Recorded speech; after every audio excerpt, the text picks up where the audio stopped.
स्वागत है आपका अपने YouTube चैनल में। शिक्षा रोजगार से जुड़ी बड़ी खबरों के लिए चैनल को सब्सक्राइब कीजिए, लाइक कीजिए, कमेंट कीजिए, शेयर कीजिए। चौथे चरण की शिक्षक नियुक्ति को 37 जिलों ने सौंपी रिक्तियां। राज्य में चौथे चरण की शिक्षक नियुक्ति के लिए 37 जिलों ने रिक्तियां शिक्षा विभाग को सौंप दी है। अब सिर्फ पश्चिम चंपारण से रिक्ति आनी बाकी रह गई है। पश्चिम चंपारण से रिक्ति आने के बाद समान प्रशासन विभाग के माध्यम से आरक्षण के हिसाब से रोस्टर क्लियर करा रिक्ति बीपीएससी को भेजी जाएगी। माना जा रहा है कि 15 जनवरी तक बीपीएससी को रिक्ति चली जाएगी। फरवरी अंत तक बीपीएससी से वैकेंसी जारी होने की संभावना है। बीपीएससी आरक्षण रोस्टर को जांच कराने के बाद विज्ञापन प्रकाशित करेगा। बीपीएससी विज्ञापन का प्रारूप तैयार कर वैकेंसी जारी करेगा। वैकेंसी आने के बाद लगभग 1 माह तक अभ्यर्थियों को आवेदन का मौका मिलेगा। इग्नू जनवरी सत्र के लिए 31 जनवरी तक नामांकन। 300 से अधिक ऑफलाइन कोर्स में नामांकन होगा। Indira Gandhi national open university IGNOU ने open and distance learning ODL में जनवरी सत्र के लिए नामांकन 31 जनवरी तक होगा। इग्नू में से स्नातक, स्नातकोत्तर, डिप्लोमा, सर्टिफिकेट कोर्स कर सकते हैं, है ना।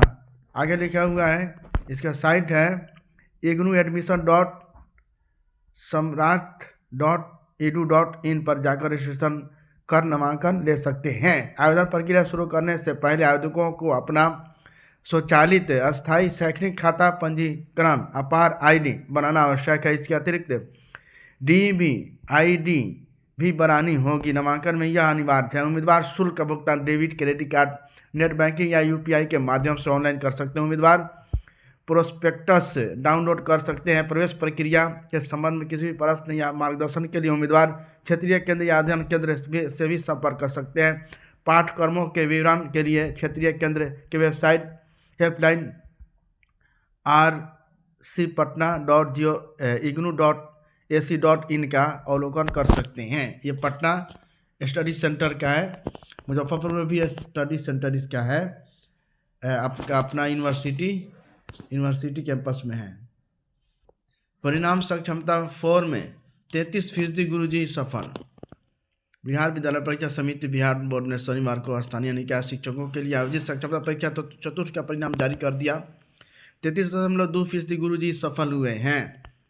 सक्षमता पंचम के लिए आवेदन 31 दिसंबर से। बिहार बोर्ड ने अध्यक्ष ने सक्षमता पंचम के लिए 5वीं सक्षमता परीक्षा के लिए आवेदन की तिथि की घोषणा भी कर दी है। आवेदन 31 दिसंबर 9 जनवरी तक लिए जाएंगे। यह स्थानीय निकाय के शिक्षकों के लिए आयोजित होने वाली अंतिम परीक्षा होगी। उन्होंने बताया कि परीक्षा जनवरी के अंत या फरवरी में होगी। सक्षमता हेल्पलाइन सक्षमता.com पर लॉगिन आईडी और पासवर्ड अंकित परिणाम देख सकते हैं। पीजी में नामांकन के लिए 10 जनवरी तक खुला रहेगा पोर्टल। बिहार विश्वविद्यालय में पीजी सत्र 2025 से 27 में नामांकन की प्रक्रिया सोमवार से शुरू होगी। ऑनलाइन आवेदन के लिए 22 दिसंबर से 10 जनवरी तक UMSIS पोर्टल खुला रहेगा। विश्वविद्यालय पीजी विभाग और कॉलेजों में 11,000 से अधिक सीटों पर नामांकन की प्रक्रिया पूरी की जानी है। बिहार तकनीकी सेवा आयोग ने 754 पदों पर आवेदन मांगे। कनीय अभियंता कार्य निरीक्षक के पद भरेंगे। 12 जनवरी तक आवेदन करने का होगा मौका।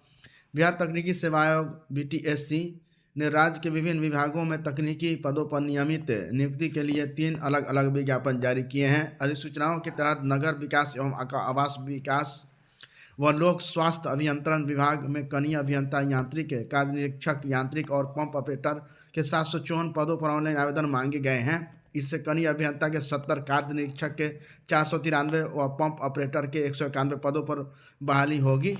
आवेदन 12 जनवरी 2026 तक कर सकते हैं। चयन लिखित परीक्षा के आधार पर तैयार मेधा सूची के आधार पर होगी। कार्य निरीक्षक के लिए मैट्रिक व मान्यता प्राप्त ITI से machinist, fitter, wireman, electrician trade की परीक्षा में उत्तीर्ण जरूरी है। पंप ऑपरेटर के लिए भी TI से मशीनिस्ट या फीटर ट्रेड की परीक्षा में उत्तीर्णता चाहिए। www.btsc.bihar.gov.in पर आवेदन कर सकते हैं।